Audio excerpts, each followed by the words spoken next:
Hello students of class 10th math बच्चे, जैसे कि आपका chapter number 9 some applications of trigonometry आज मैं स्टार्ट करने वाली हूँ, जिसमें बेटा हमने आपका चैप्टर नंबर 8 डन कर लिया है, इंट्रोडक्शन टू ट्रिग्नोमेट्री। ठीक है, आज बेटा हम चैप्टर नंबर 9 स्टार्ट करेंगे, सम एप्लीकेशंस ऑफ ट्रिग्नोमेट्री। ठीक है, जिसमें बेटा मैं आज आपको थोड़ा सा ओवरव्यू देती हूँ और समझाती हूँ चीज़ों के बारे में, सम एप्लीकेशंस ऑफ ट्रिग्नोमेट्री।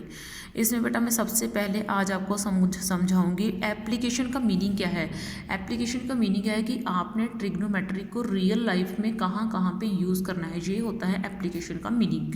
ठीक है, एप्लीकेशन का मीनिंग क्या हो गया कि आपने ट्रिग्नोमेट्री को रियल लाइफ में कहाँ कहाँ पे यूज़ करना है। ठीक है ना, तो देखो इसमें सबसे पहले पढ़ना है हमने एंगल ऑफ इलेवेशन। ठीक है ना, जिसमें हमने क्या पढ़ना है, एंगल ऑफ इलेवेशन, ये रीड करना है हमने। ठीक है ना, एंगल ऑफ इलेवेशन, इस चीज़ के बारे में हमने पढ़ना है। तो देखो बेटा इसमें एंगल ऑफ इलेवेशन क्या है। मान लो ना यहाँ पे कोई बिल्डिंग है। ठीक है ना, मान लो यहाँ पे क्या है, कोई बिल्डिंग है और आप यहाँ पे नीचे खड़े उस बिल्डिंग की तरफ देख रहे हो। ठीक है ना, आप यहाँ पे खड़े हो, यहाँ पे आप बिल्डिंग की तरफ देख रहे हो। ठीक है ना, तो नीचे से ऊपर तक आपकी आंख बिल्डिंग तक जो एंगल बनाएगी, ठीक है ना, आपकी आंख यानी कि यहाँ पे समझ लो कि यहाँ पे आप खड़े हो। ठीक है ना, ये क्या है, बिल्डिंग है। ठीक है ना, तो आपकी आई जब आप ऊपर देखते हो तो आप उस टॉप पे देखते हो, इस बिल्डिंग के टॉप पे देखते हो, सबसे ऊपर देखते हो। ठीक है ना, तो जो एंगल बनता है उसको एंगल ऑफ इलेवेशन बोला जाता है। नीचे से ऊपर की तरफ देख रहे हो तो उसको बोला जाता है एंगल ऑफ इलेवेशन। ठीक है ना, उसको क्या बोला जाता है, एंगल ऑफ इलेवेशन। ठीक है ना, जब आप नीचे से ऊपर की तरफ देखते हो तो जो एंगल बनता है उसको हम एंगल ऑफ इलेवेशन बोलते हैं। ठीक है, उसको क्या बोलते हैं, एंगल ऑफ इलेवेशन बोलते हैं। ठीक है ना, इसको क्या बोलते हैं, लाइन ऑफ साइट।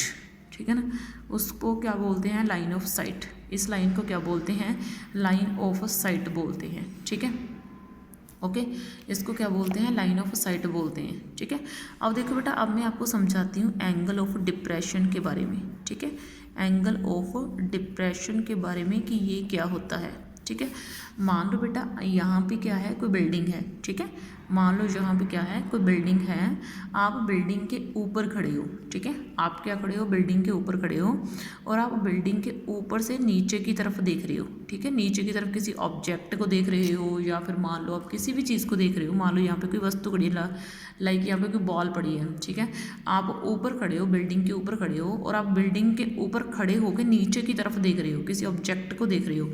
ठीक है ना, उसको हम क्या बोलते हैं, एंगल। जो ऊपर खड़े होके आपकी एंगल का नीचे देखते वक्त एंगल बनता है उसको बोलते हैं एंगल ऑफ, उसको क्या बोला जाता है, एंगल ऑफ डिप्रेशन।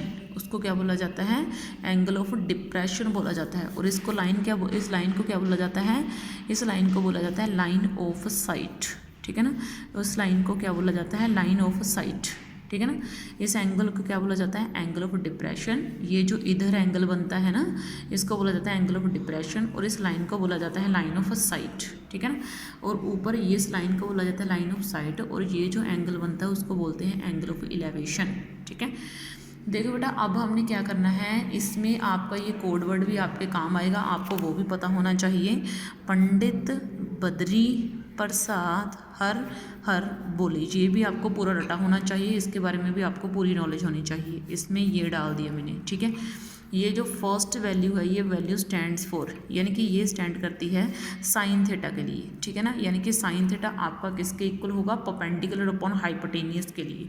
ठीक है, और देखो सेकंड है आपका क्या, बेस अपॉन हाइपोटेनियस। ठीक है, ये होता है कोस थीटा के इक्वल। इन चीज़ों के बारे में आपको पता होना चाहिए।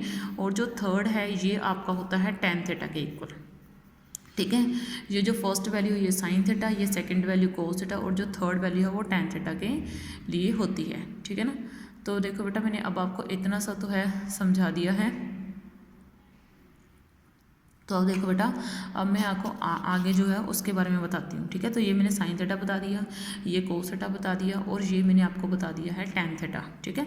इन सभी चीज़ों की हमें ज़रूरत पड़नी है, ठीक है। तो हम इन चीज़ों के बारे में थोड़ा आगे पढ़ते हैं, ठीक है। इन ब्रीफ जो है इसके बारे में मैंने आपको बता दिया। हम इनको सम्स के ऊपर अप्लाई करते हैं। अब देखो बेटा, हम आपकी एक्सरसाइज 9.1 की तरफ बढ़ रहे हैं। हमने इनको कैसे अप्लाई करना है और कैसे क्वेश्चंस निकालने हैं, अब मैं आपको ये समझाती हूँ बेटा, ठीक है। तो देखो बेटा, आपका ये क्वेश्चन है, a circus artist is climbing a 20 metre long rope, यानी कि एक 20 मीटर लंबी रस्सी है। उस लंबी रस्सी के ऊपर एक ना, मतलब कि जो आर्टिस्ट है, सर्कस का आर्टिस्ट है, वो चल रहा है, ठीक है ना। विच इज़ टाइटली स्ट्रेच्ड, इसको बांध दिया गया है, and tied from the top of a vertical pole on the ground, यानी कि मान के चल पड़ो। अब मैं आपको समझाती हूँ कि यहाँ पे ना मान के चल पड़ो कि एक पोल है, ठीक है ना। ये क्या है, पोल है, और ये क्या है, ज़मीन, ठीक है। ये क्या है, पोल, और ये क्या है, ज़मीन, ठीक है ना। ये क्या है, पोल, और ये क्या है, ज़मीन है, ठीक है। अब मैं आपको बताती हूँ, अब क्या गया है, अब इस पोल से इस लंबी रस्सी को कर दिया गया है, बांध दिया गया है। इस पोल से इस लंबी रस्सी को क्या कर दिया गया है, इस तरीके से बांध दिया गया है ज़मीन से, ठीक है ना। ज़मीन से और ऊपर पोल से इस लंबी रस्सी को बांध दिया गया है। ये रोप है बेटा, रस्सी है, ठीक है ना।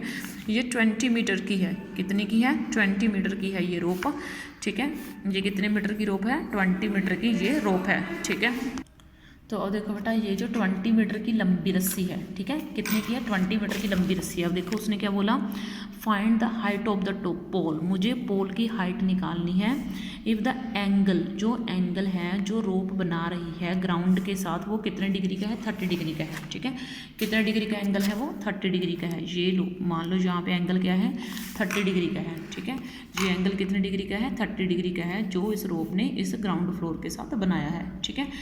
अब देखो बेटा, अब मुझे क्या पता करना है, मुझे ये चीज़ पता करनी है, यानी कि मुझे परपेंडिकुलर ढूंढना है। मुझे इस पोल की हाइट ढूंढनी है कि ये पोल कितना लंबा है, ठीक है ना।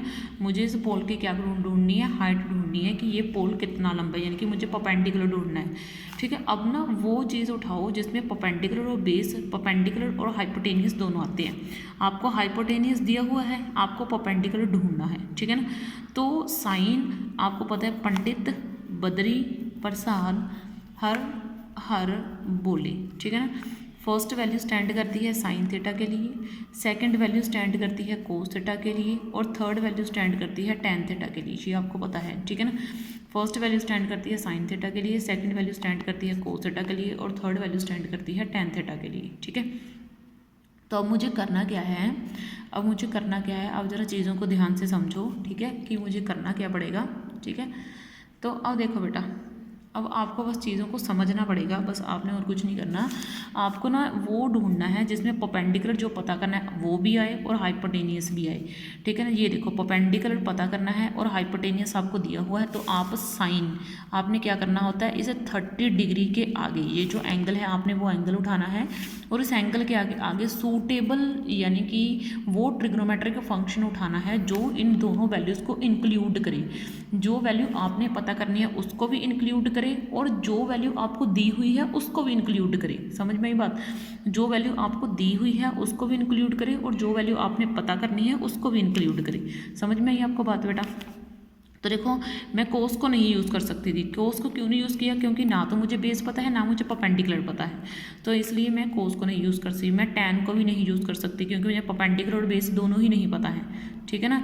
अब इसमें बेस मुझे ढूंढना नहीं है, हाइपोटेनियस पता है। जब मुझे बेस ही नहीं ढूंढना तो मैं कोस को लेकर करूँगी क्या, तो मुझे साइन 30 डिग्री लेने का फ़ायदा है। और साइन 30 डिग्री किसके इक्वल होता है, परपेंडिकुलर अपॉन हाइपोटेनियस के इक्वल होता है, ठीक है ना। तो परपेंडिकुलर कितना है भाई आपका, परपेंडिकुलर है आपका ए बी, ठीक है ना।